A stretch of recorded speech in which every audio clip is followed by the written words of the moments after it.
All right, I want to talk about the bugs fishing lures and my use of trailers that I go through whenever using them.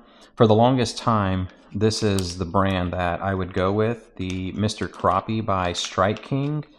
And these right here I use primarily for the flats bug, which is this right here. This is a new penny color, and I would always take these off, whether they were like ripped or not. As you can see, this one right here is ripped. This is a trailer for the curltail redfish jig, their second generation lure.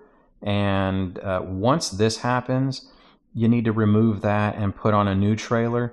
Normally, I would just go with another, like a double curltail for the redfish jig. And over here on this side for the flats bug, what I normally do is just remove it. Sometimes I'll use the curltail grub that comes with that lure, and it helps out to wet the rabbit fur so that it's not all over the place, and you can kind of tame it, grab a hold of it. So you can see that it has a corkscrew. So you just want to like unscrew that around the hook, and then once you get it off the corkscrew, then you can just pull it off. And there you are, easy peasy. So what I'm going to do is just set this up with one of these old school paddle tails that I normally use whenever using the flats bug right here.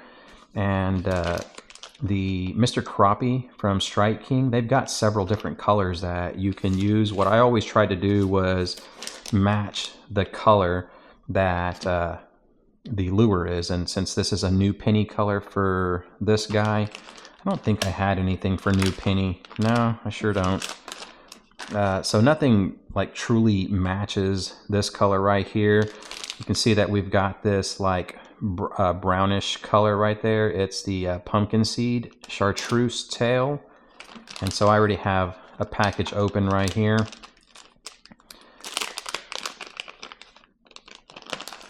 We take this guy, and whenever you look to see how these things are rigged on a brand new one, you can see how far they go into the plastic. And I mean, it's not far at all. Probably the first several ridges on the particular grub that you're going to be using. So I mean, I've done this time and time again with this, that I already know how much to like go into the plastic itself.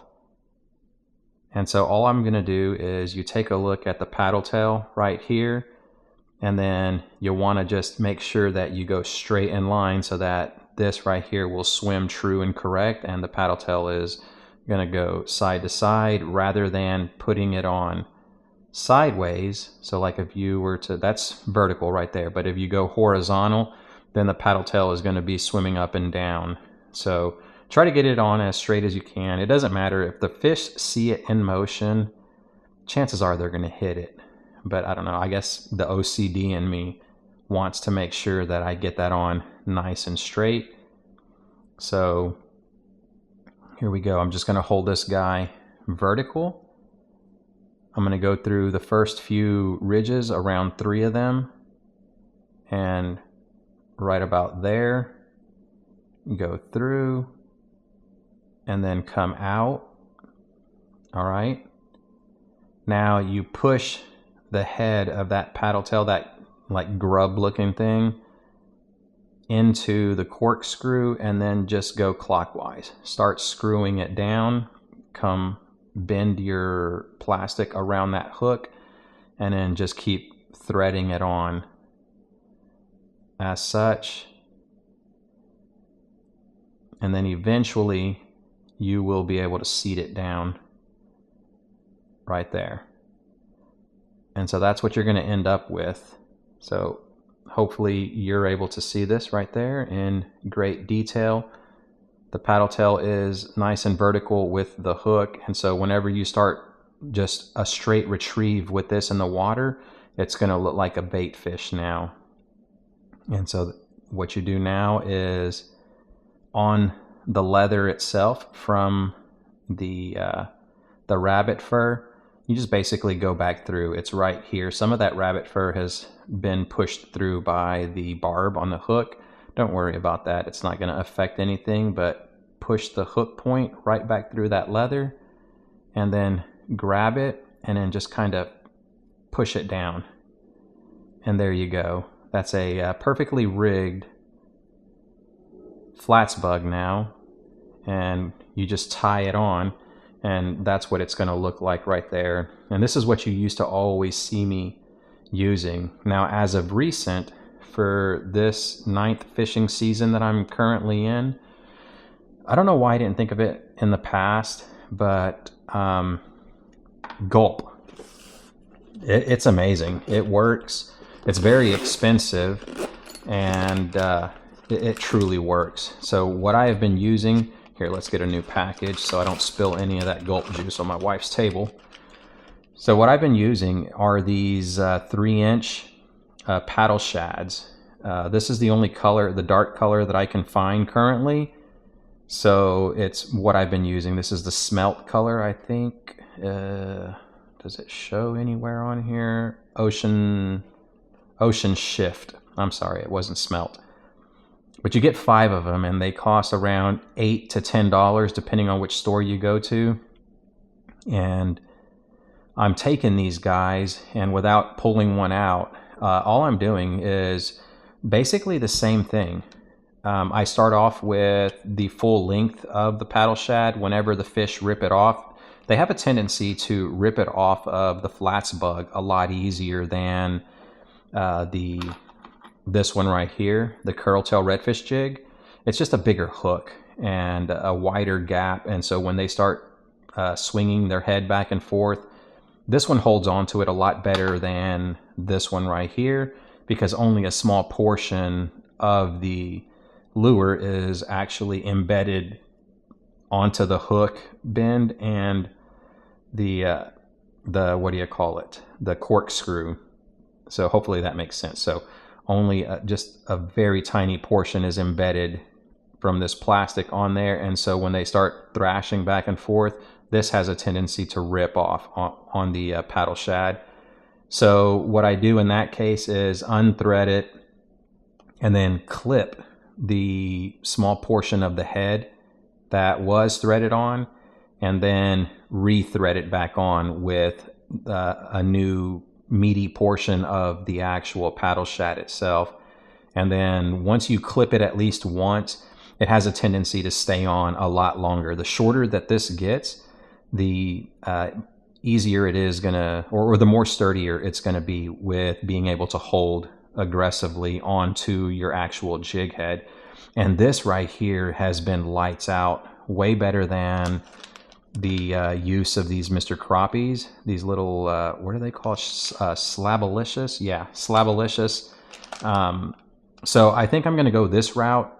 And I mean, Berkley Gulp, it's amazing. It will work. You can just let it sit there, and the scent from this right here, the fish will eventually find it and then just pick it up off the bottom. Whereas this right here, the way I have it rigged, you're going to have to do a lot of subtle twitches and everything to give it life. The rabbit fur will, depending on the aggressiveness of the fish and how hungry they are, the rabbit fur can sit down there just like that, and with the water going, you can see as I blew it how the rabbit fur moves. Well, that's what happens whenever it's inside the water and there's movement. They will bite it if they're very aggressive on that particular day, but if they are not, there's no scent whatsoever, which is what, excuse me, which is what the Berkley Gulp is going to give you. And like I said, the past few times that I have used this method, I have caught significantly more numbers in redfish. Normally, I'm going to get around 3. It's not uncommon to catch 3 fish with this right here. But on just any given day that I'm going out and using this right here or this in conjunction with these paddle shads, I have been catching like 5 to around 8 fish, and these are keepers. There's countless numbers of undersized fish that I have caught as well. So my days are a lot more productive. We'll see if the if it's going to hold true throughout the winter time, and if we can catch significantly more fish during the colder months in deep water, then this is probably all you're going to see me start using with my bugs. So whenever these plastics that the bugs lures come with, so here's the natural color, they already come preloaded with it. I would just suggest again to stare exactly how deep this plastic is hooked on, and then that lets you know how deep you need to go with whether you're going to do a Slabalicious or whatever trailer that you're going to use.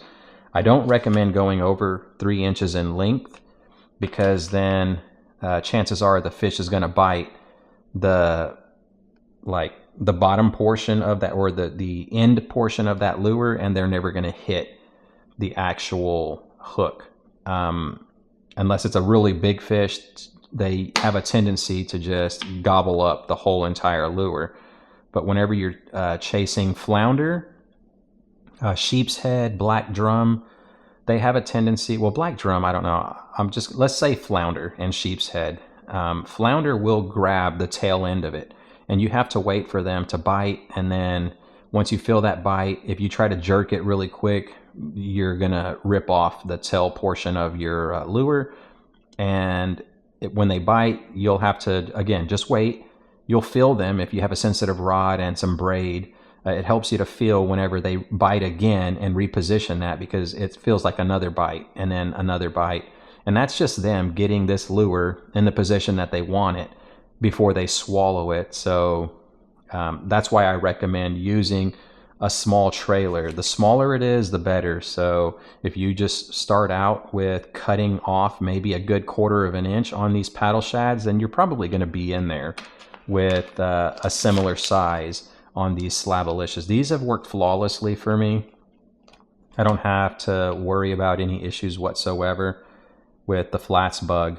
Now I've been, as I said, recently just starting to use the curltail redfish jig.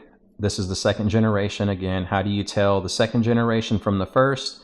The 2nd gen has 2 rattle chambers, and a lot of people have a lot of success with these right here, because the rabbit fur, for one, is just amazing underwater.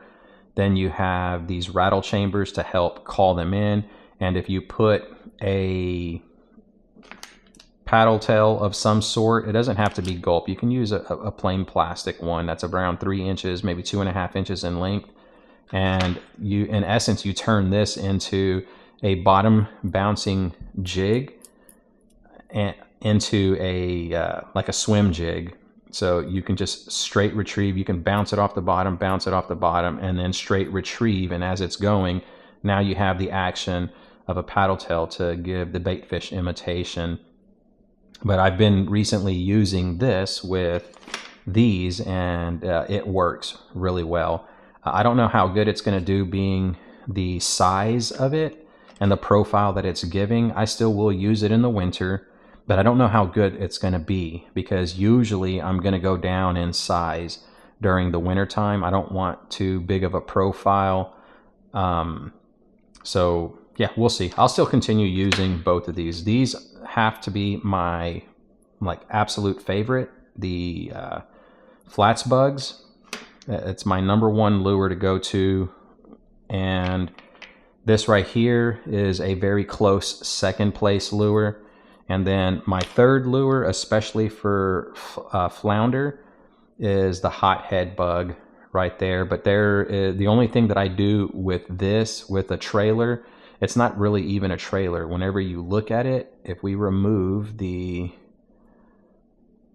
fur, if I can peel that back, it's basically the same concept. Whenever you take that fur off, you can see right there how it looks. It's poked in, so get past that barb. There we go. All right, you pull that back. What I'll do is take a piece of the Gulp, mainly on these right here. I use these. This is pretty old. You can see what it looks like whenever that juice gets old. Pretty nasty. So what I do is take a knife or my scissors. A knife works better because you can do a straight cut. And I pull off like maybe a 1/16 to 1/8 inch little circle, like if you're slicing sausage in perfect round circles. So I'll take that 1/8 of an inch in, not diameter, but just a 1/8 of an inch slice off of the meaty portion on here. And you take that little medallion and you thread it through right through the center, and now you have a little bit of scent from these swimming mullet. And then you put the rabbit fur back on, just rethread it through the hook, and pull it, and then there you go. So the rabbit fur is not being impeded to do whatever it wants, but you have a small medallion of Berkley Gulp back here. And what makes this so awesome, especially whenever you're trying to target flounder, is that whenever a fish bites this, they have no choice but to get the entire lure in their mouth. So as soon as I feel a thump with this right here, I'm setting the hook instantly because I already know what's in their mouth. There's no waiting. The way people say you have to count when you're targeting flounder. You have to count, like maybe a 3 to 10, 1,000 count. By that time, with this lure, they're going to get gut hooked. They've already swallowed it. So just, let that kind of sink in. It's such a tiny lure. The smaller the lure, the higher the percentage that the fish has it completely in their mouth, and you can just immediately hook set. And so that right there is my use of the Bugs lures. I really don't use many others. I try not to venture too far. I do have, let's see. I don't have it in here, but I was going to say I have, oh yeah, I do. It's right here. This is a good one too, but I don't use any trailers whatsoever with this guy. This is the bug tail jig. It's a bugs fishing version of a buck tail jig. So you get that deer fur, the tail fur, and instead of being a buck tail, this is just a rabbit fur. And this works pretty good. Deep water during the winter time, I've caught plenty of fish with this. But aside of that, these are primarily the #1 bugs that I'm going to use. I will use the clickbait shrimp, but I'm going off on a tangent now. So I put this inside here. These are called bobber stops. I want to say that's what everybody calls them.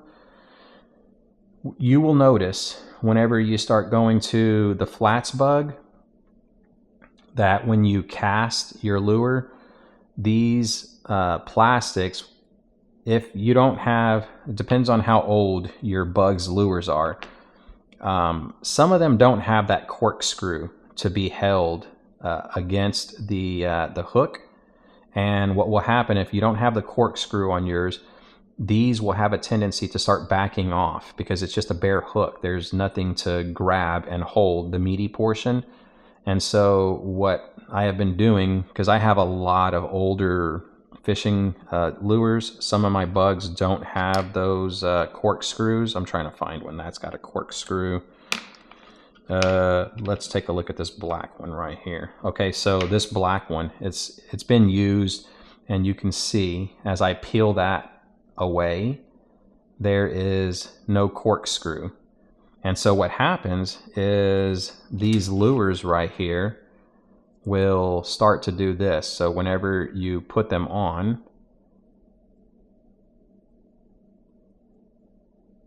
and you seat it against right there, it's perfectly on there. Just imagine this right here being one of the paddle shads or the slabalicious. Whenever it's like that, once the water gets through on the internal of where the hook goes through, it makes it a little bit lubricated and it slides real easy. So what will happen during your cast, this guy will start backing up, and I was like, what can I use to kind of push that there and then use some kind of a stop right here where the hook begins to be exposed. And I was like, let's try these bobber stops. And so very carefully, it took me about 5 minutes, y'all. So, I mean, it's probably not going to be the most convenient thing to use, but this is the only thing that I could think of. I put these bobber stops through and I push it down and it worked. I mean, it worked really, really good. The problem is once this gets ripped off, how do I load another one on without destroying the meaty portion of your lure, like making the hole that you're going through on the new plastic fully expanded and it moves a lot easier. And so that's been my problem when doing this method. So there's got to be something that I could use, maybe a rubber band style, something that can be put on but then ripped off for holding that. So you might run into that issue if you have some of these older style ones that doesn't have a corkscrew. So just something to be mindful of whenever using the new trailers for your bugs lures. But sky's the limit on what you can think of to figure out the best way to use these things. And yeah, that's right there in a nutshell. I know it took a long time for me to be able to describe everything, but I'd rather y'all have the information and it take a long time than not even produce the video whatsoever. So hope you appreciate this one, and I'll see you all on the next one.